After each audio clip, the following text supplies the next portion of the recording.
Hi, welcome to another Power Blast podcast.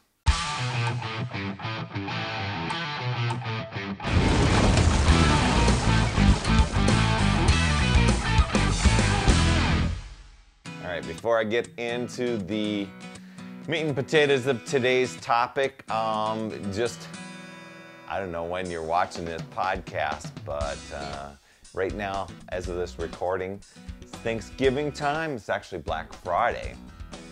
And P90X2 pre-sales are going to end, I think, as of the November 30th. So get on that. The other thing I want to just share with you is, actually I want to get a little feedback.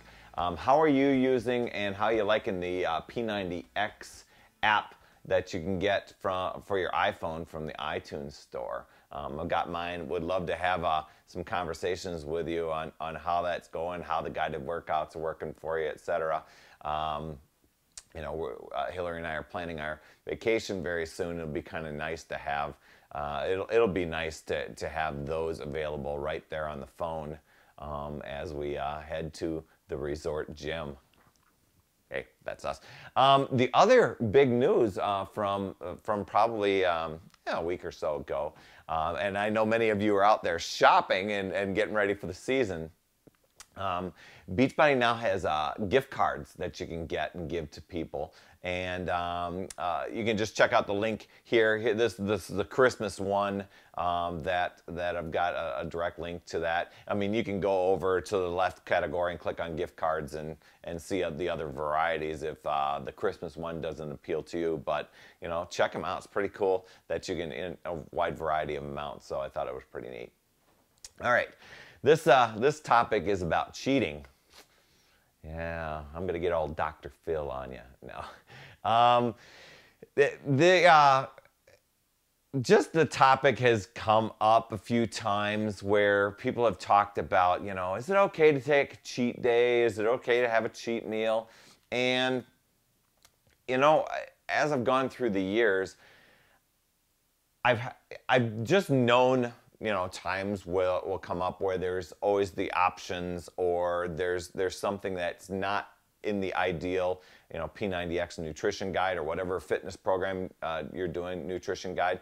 That there's those foods or those meals or whatever it is that is going to pretty much work against you as far as food goes. Now, I know that there's a lot of research out there, et cetera, that are in favor of having cheat meals because it, helps kick in the metabolism and whatever, yada, yada, yada. They never worked for me that way.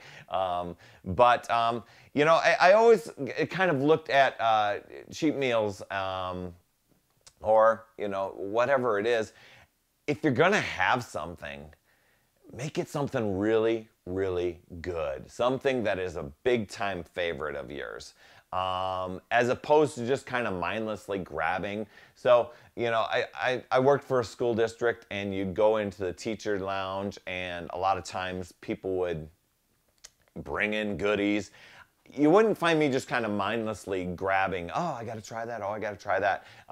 And I know we're coming right off Thanksgiving here, and, that's kind of one of those licensed days that, people can try and sample all sorts of tasters of stuff throughout the day and grab your all-time favorites. I'm just talking about the day-to-day things.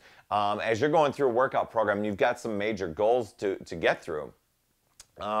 One thing that I just learned over time, because after I got done with P90X, I didn't give up a lot of my comfort food type of things. And I ended up getting through the 90 days. I got good results, but I could have had much better results. So then when I went through the next round and said, does food really matter? And I discovered it does. I really identified my favorite foods. Now, the first thing I'll do when I'm wanting just some of those comfort foods or those foods that I'm just like, oh my gosh, I know this isn't on, within the nutrition plan. I'll think of, is there a healthy way for me to make those? And I've shared several podcasts with you on those recipes and things like that.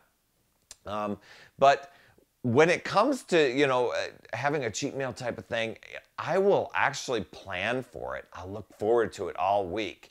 Or I'll be willing to drive 2 hours to get there. There's pizza stuff, and I'm like, yeah, it can be easy, just kind of order takeout or something like that. But no, it's got to be a really, really good, all-time favorite. I would drive 2 hours out of my way to go get it type of thing. Because, if you take a look at, if you're going to blow 300 calories, 500 calories, or an entire meal, which can be in the thousands of calories, make it something really worth your while, that you're going to have to do some extra workouts to work it off, but there's that trade-off. You've given yourself permission, and you've given yourself the license and kind of a guilt-free day to be able to do that the way many people approach Thanksgiving. It's just you don't want to do it so often, or you don't want to do it so mindlessly that you get to the end of your program and go, I'm not seeing the results. Right now I'm working with a group of people who are having phenomenal results with 10-Minute Trainer. They're showing up for their workouts each day. It's a big eye-opener to say, 10 minutes, seriously? But, we've got anywhere, a couple people have down already 6 pounds I think lowest is about 2 pounds. And these people are only in their second week. So they're staying the course. They're showing up. They're getting the right nutrition. They've got a customized meal plan and stuff like that. And so we get to Thanksgiving. I'm sure when these people get back on the scale if they do it on Monday, I'm going to tell them to avoid it. But they'll see kind of that reversal thing. But they've got the system and the mechanism to get back on track. And that's the thing. If you're going to cheat on your eating, make it something really, really good and really, really worthwhile that you'll go out of your way to do it and plan for it accordingly. So there's my little tip for the day. Happy Thanksgiving to all of you, and I'm so grateful for all the viewers out there and for all the feedback that you all send me. So thank you very much, and remember, it's never too late. We'll see you next week.